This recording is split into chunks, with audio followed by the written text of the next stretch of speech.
Okay, so you were all given a survey in the first module to choose an issue that you think is important to you, or you think is important currently to use for a topic for the annotated bibliography. I chose the top 3, which were essentially healthcare, immigration, and the environment. So basically, this is just to let you know, here are the three topics that you get to choose one of them. You choose one of these 3, but don't feel limited by it. Like we're very loose or very liberal with our and lenient with like how you can apply these 3 topics. Healthcare obviously involves like Planned Parenthood, or universal healthcare, or Medicare, or the private health industry, and the history of that, right? Or the pandemics, the Spanish flu, the coronavirus, all sorts of stuff. I have a list of subjects on the next few slides for each of these topics. I'm not going to talk about the actual subjects, the examples I give that you can go look for sources about, because I'll talk forever and it'll take too long and it'll waste your time. So I'm just going to go through the 3 slides and then come back to explain sources at the end.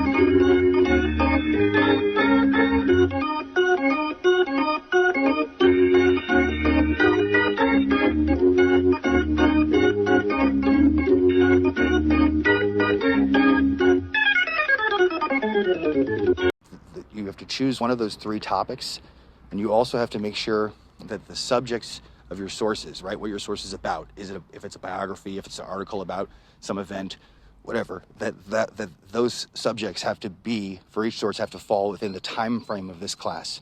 So roughly 1865 to the present, right? How it relates to this class. So you're going to look for your sources. You can go to an actual library, like the San Jose State Library or Evergreen or Gavilan Library, other colleges' libraries, or you could go online, right? You need 5 sources a book. You can't use the textbook we use, right? You cannot use the textbook we use. An academic journal, which is a peer-reviewed article, like a scholarly article.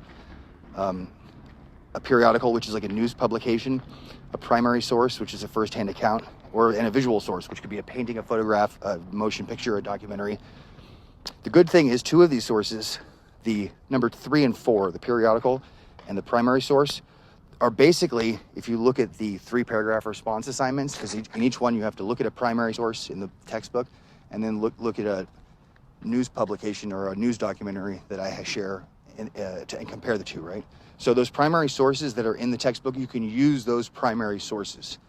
The ones that we use for our 3-paragraph response, you can use those as your primary source in it, like the Du Bois document, or the Sharon statement. I believe Chief Joseph. I think we use the Chief Joseph document or the sharecropping contract. Those are primary sources.